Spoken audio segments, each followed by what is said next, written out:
நான் இன்னைக்கு செய்ய போகிறது திணை பாயாசம். திணை பாயாசம் வந்து நல்லா ஊற வச்சுட்டு நம்ம வந்து குக்கரில் வந்து வேக வச்சுட்டு அதுக்கப்புறம் தேங்காய் பால் ஆட் பண்ணி செய்ய போகிறோம். வாங்க எப்படி செய்கிறதுன்னு பார்க்கலாம். நான் இன்றைக்கி செய்ய போகிறது திணை பாயாசம். அதாவது திணை வந்து நான் வந்து இந்த டம்ளரில் வந்து 1.5 கப் எடுத்திருக்கேன். அதாவது என்னென்னா முழு டம்ளர், இன்னொன்று அரை கப் வந்து நான் வந்து பாசிப்பருப்பு எடுத்திருக்கேன். இப்போ திணை வந்து நான் வந்து 1 hour வந்து சோக் பண்ணி வச்சுருக்கேன். அதே மாதிரி பாசிப்பருப்பை நல்லா ட்ரை ரோஸ்ட் பண்ணிவிட்டு நான் இதுவும் வந்து 3/4 மணி நேரம் ஊற வச்சுருக்கேன். இதுக்கு வந்து தேவையான அளவு சுகர் வந்து அதே கப்பில் வந்து நம்ம 1.25 கப் வந்து சுகர் எடுத்துக்கலாம். வெல்லம் எடுத்துக்கலாம். வெல்லம் வந்து எடுத்திங்கன்னா 1.5 கப் எடுத்துக்கோங்க. முந்திரி வந்து ஒரு 15 முந்திரி எடுத்துருக்கேன். திராட்சை ஒரு 15 இருக்குது. ஏலக்காய் வந்து நான் பொடி பண்ணி வச்சுருக்கேன். அதாவது நீங்கள் ஏலக்காய் வந்து பொடி பண்ணணுன்னா 2 hours வந்து ஃப்ரீசரில் வச்சுருங்க. அப்படியே எடுத்து மிக்சியில் அடிச்சிங்கன்னா நல்லா பொடி ஆயிரும். அதாவது ஃப்ரீசர் இல்லாமல் வச்சிங்கன்னா உங்களுக்கு வந்து இந்த மாதிரி பொடியாகாது. லைட்டாக வந்து அந்த மேலே நார் மாதிரி இருக்கிறது அது வந்து வேண்டான்னா நீங்கள் எடுத்துகிட்டு பொடி பண்ணிக்கோங்க. இப்போ எப்படி செய்கிறதுன்னு பார்க்கலாம். இதுக்கு வந்து என்னென்னா நம்ம பால் ஊற்ற போகிறது இல்லை. இதுக்கு தேங்காய் பால். இதை வந்து தேங்காய் பால் வந்து தேங்காய் வந்து அரை மூடி எடுத்து நான் ஹாட் வாட்டரில் ஒரு 20 minutes வந்து சோக் பண்ணி வச்சுருக்கேன். ஏன்னா நம்ம ஃபஸ்ட்லேயே மிக்சியில் அடித்தோன்னே நல்லா நிறையா வந்து பால் கிடைக்கும். இந்த மாதிரி சுடுதண்ணியில் ஊற வச்சோன்னா இதை வந்து நம்ம தேங்காய் பால் எடுத்து வச்சுக்கலாம். இப்போ எப்படி செய்கிறதுன்னு பார்க்கலாம். நம்ம தேங்காய் பால் எடுக்கிறதுக்கு முன்னாடி திணை வந்து நான் 1.5 கப் எடுத்திருக்கேன்.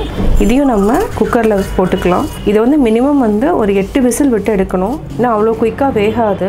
அது கூட நம்ம பாசிப்பருப்பு இதையும் போட்டுட்டு, அதாவது நம்ம தண்ணி ஊற்றுறத வந்து 1:8 மாதிரி ஊற்றணும். அதுக்கு அதாவது 1:8 எடுத்துகிட்டு நீங்கள் 2 டம்ளர் வந்து தண்ணி குறைவாக ஊற்றிக்கோங்க. அப்போ வந்து ஈஸியாக இருக்கும் உங்களுக்கு வேகிறதுக்கு. இப்போ வந்து நம்ம தண்ணி வந்து ஊற்றிக்கலாம். நான் இந்த டம்ளரில் வந்து நான் வந்து ஒரு 12 டம்ளர் நான் ஊற்ற போகிறேன். நம்ம வந்து இன்னுமே ஆக்சுவலாக பெரிய குக்கர் தான் எடுக்கணும். இதில் வந்து தண்ணி பத்தாது. இன்னும் வேகிறதுக்கு டைம் எடுக்குங்கிறதுனால நான் இதை விட இன்னும் கொஞ்சம் பெரிய குக்கர் எடுத்துக்கிறேன். நம்ம இந்த குக்கர் முழுக்க நம்ம வந்து தண்ணி ஊற்றிக்கலாம். இப்போ திணையும் நம்ம பாசிப்பருப்பும் நம்ம குக்கரில் வச்சுட்டேன். நான் வந்து பெரிய குக்கர் தான் எடுத்திருக்கேன். ஏன்னா இதில் வந்து 12 டம்ளர் நான் தண்ணி ஊற்றிருக்கேன். மீதிக்கு வந்து நம்ம தேங்காய் பால் ஆட் பண்ணணும். அதை வந்து நம்ம கடைசியாக வெந்ததுக்கப்புறம் நம்ம லாஸ்ட்டில் ஊற்றிக்கலாம். ஃபஸ்ட்டு வந்து இதை வந்து ஒரு 8 விசில் விட்டு நம்ம எடுத்துக்கலாம். நான் வந்து குக்கரில் வந்து வச்சுட்டேன். அதாவது கேஸ் ஆன் பண்ணியாச்சு. ஃபஸ்ட்டு வந்து ஓப்பன்லேயே இருக்கட்டும். ஏன்னா வந்து அந்த திணை வந்து வேந்து வரப்போ பொங்கி வரும். அதுக்கப்புறம் வந்து அந்த நுரையை வந்து நீங்கள் எடுத்துகிட்டு கூட நம்ம வந்து க்ளோஸ் பண்ணிக்கலாம். அதுக்கப்புறம் வந்து ஒரு 8 விசில் விட்டு எடுத்து தனியாக வச்சுடுங்க. அது நல்லா தண்ணியாக தான் இருக்கணும். அப்போ தான் வந்து நல்லாயிருக்கும். இந்த மீன் டைம் வந்து நம்ம என்ன பண்ணலான்னா தேங்காய் வந்து நான் சுடு தண்ணியில் ஊற வச்சுருக்கேன். இதை வந்து நம்ம பாலாக எடுத்து தனியாக வச்சுக்கலாம். நம்ம திணையும் பாசிப்பருப்பும் குக்கரில் வச்சுருந்தோம். ஏன்னா 8 விசில் வரப்போ என்னென்னா தண்ணி வந்து நிறையா வந்து வெளியில் வந்துடும். நான் அதனால் ஒரே ஒரு விசில் தான் விட்டுருக்கேன். விட்டு எடுத்து வச்சுருக்கேன். இதுலேயே வந்து என்னென்னா தண்ணியாக தான் இருக்கும் உங்களுக்கு. அதாவது நல்லா வெந்திருக்கும் திணை. இதுவே போதும். இப்போ நம்ம வேறு கண்டெய்னரில் மாற்றிக்கலாம். பார்த்திங்கன்னா உங்களுக்கு தெரியும் திணை வந்து நல்லா வெந்துடுச்சு. இந்த பதம் இருந்தாவே போதும். ஏன்னா நம்ம குடிக்கிறப்ப வந்து அப்போ தான் நல்லா டேஸ்ட்டாக இருக்கும். ஒரு சிலருக்கு வந்து நரன்னு வேண்டான்னு சொன்னிங்கன்னா இதை வந்து லைட்டாக ட்ரை ரோஸ்ட் பண்ணிவிட்டு நம்ம வந்து குக்கரில் வந்து ஒரு விசில் விட்டு எடுத்துக்கலாம். இப்போ நம்ம வேறு பாத்திரத்தில் மாற்றிக்கலாம். இப்போ நான் வேறு பாத்திரத்தில் மாற்றிட்டேன். நம்ம இதை அப்படியே எடுத்து கொட்டிடலாம். இப்போ நம்ம தேங்காய் பாலையும் நம்ம ஆட் பண்ணிக்கலாம். நல்லா கொதிக்க விடுங்க. இதுக்கு வந்து பால் சேர்த்துக்கிறவங்களும் சேர்த்திக்கலாம். திணை பாசிப்பருப்பு நல்லா வெந்தாச்சு. நம்ம வந்து இதுக்கு ஏலக்காய் தூள் போட்டுக்கலாம். இது வந்து ஒரு 6 ஏலக்காய் அளவுக்கு போடுறேன் நான். அப்போ தான் நல்லா வாசமாக இருக்கும். இந்த அளவுக்கு இருந்தால் தான் அதாவது குடிக்கிறப்போ ரொம்ப நல்லாயிருக்கும். நெய்யில் வந்து முந்திரியும் திராட்சையும் நம்ம வறுத்து போட்டுக்கலாம். இது நல்லா ஒரு கொதி வரட்டும். அதுக்கப்புறம் நம்ம ஆஃப் பண்ணிக்கலாம். ஒரு 3 நிமிஷம் வந்து சூடாகட்டும். ஒரு சிலருக்கு தேங்காய் பால் வேண்டாம், டைம் இல்லை அப்படின்னிங்கன்னா நீங்கள் பாலே ஊற்றிக்கலாம். 1/2 லிட்டர் பால் வந்து இதுக்கு ஆட் பண்ணணும். அப்போ தான் வந்து நல்லா டேஸ்ட்டாக இருக்கும். அடுத்து நம்ம சர்க்கரை ஆட் பண்ணணும். இது நல்லா கொதிச்சதுக்கப்புறம் நம்ம சர்க்கரை ஆட் பண்ணிக்கலாம். இப்போ நல்லா கொதி வந்துடுச்சு. நம்ம வந்து ஆல்ரெடி எடுத்து வச்சுருக்கிற சுகரையும் போட்டு நல்லா மிக்ஸ் பண்ணிக்கலாம். சுகர் வந்து பத்தலைன்னா நம்ம இன்னொரு 1/2 டம்ளர் ஆட் பண்ணிக்கலாம். நல்லா மிக்ஸ் பண்ணி விடுங்க. இது ஒரு 2 நிமிஷம் நல்லா கொதிக்கட்டும். இதை வந்து கொஞ்சம் நல்லா கொதிக்க விட்டுருக்கேன். சர்க்கரை வந்து லைட்டாக பத்தாமல் இருக்குது. அதாவது நம்ம 2 டம்ளர் அரிசிக்கு நான் 1.25 போட்டேன். 1.25 பத்தாது. இதுக்கு வந்து என்னென்னா இன்னும் 1 டம்ளர் வந்து நம்ம ஆட் பண்ணிக்கலாம்.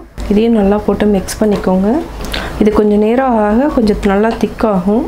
இதில் நான் வந்து 1 டம்ளர் வந்து தேங்காய் பால் வந்து நான் தனியாக எடுத்து வச்சுருக்கேன். இதையும் நம்ம லாஸ்ட்டில் வந்து மிக்ஸ் பண்ணிக்கலாம். அதாவது நீங்கள் கெட்டியாச்சுன்னா நீங்கள் மிக்ஸ் பண்ணிவிட்டு அதுக்கப்புறம் நம்ம சர்வ் பண்ணிக்கலாம். இப்போ வந்து முந்திரியை வந்து தாளித்து நம்ம கொட்டிடலாம். இப்போது கீ வந்து நான் ஒரு 3 டேபிள் ஸ்பூன் ஊற்றுறேன். அதாவது நான் வந்து கீ எடுத்துட்டேன். இப்போ நம்ம முந்திரியும் திராட்சையும் தாளிச்சிக்கலாம். ஏலக்காயும் நம்ம மிக்ஸ் பண்ணிட்டோம். இடையில நல்லா மிக்ஸ் பண்ணிக்கோங்க, ஏன்னா அடி பிடிக்காமல் இருக்கும். இப்போ நான் சிம்மில் வச்சுட்டேன். நான் ஆல்ரெடி வந்து ஒரு டம்ளர் எடுத்து வச்சுருந்தேன். இதையும் வந்து நீங்கள் ஊற்றிக்கோங்க. அதாவது நான் இதிலிருந்தே தான் நான் எடுத்து வச்சுருந்தேன். திருப்பியும் நம்ம மிக்ஸ் பண்ணிட்டேன். இதை வந்து தாராளமாக வந்து 20 பேர் குடிக்கிற மாதிரி சின்ன சின்ன விசேஷங்களுக்கு இந்த மாதிரி செஞ்சுட்டு எல்லாத்துக்குமே நான் கொடுத்துடுவேன். இப்போ முந்திரி போட்டுக்கலாம். நல்லா கொதிச்சிட்ருக்கு. முந்திரி மட்டும் நல்லா பொன்னிறமாக வறுத்துட்டேன். திராட்சையை வந்து ஆஃப் பண்ணிட்டு தான் போட்டிருக்கேன், அதுவே போதும். இப்போ பார்த்திங்கன்னா நல்லா வெடித்து வந்துடுச்சு. இப்போ வந்து நம்ம இதையே மிக்ஸ் பண்ணிக்கலாம். இந்த பாயாசத்துக்கு வந்து என்னென்னா இன்னும் கொஞ்சம் டைம் ஆகிறப்போ நல்லா கெட்டியாகும். அந்த டைமுக்கு வந்து இந்த ஆல்ரெடி வந்து இன்னும் ஒரு அரை டம்ளர் இருக்குது. இதை வந்து நம்ம எப்போ வந்து அதாவது என்னென்னா கெட்டியாகுதோ அந்த டைமுக்கு இதை ஆட் பண்ணிவிட்டு நீங்கள் வந்து ஹாட்டாக சர்வ் பண்ணுங்கள். சுவையான திணை பாயாசம் ரெடி. நான் திணை பாயாசம் எப்படி செஞ்சேங்கிறத பார்த்தீங்க. கட்டாயம் உங்களுக்கு பிடிச்சிருக்கும்.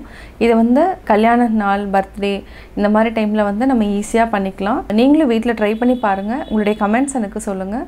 பிடிச்சிருந்தா லைக் பண்ணுங்கள். மறக்காமல் எங்கள் சேனலை சப்ஸ்கிரைப் பண்ணுங்கள்.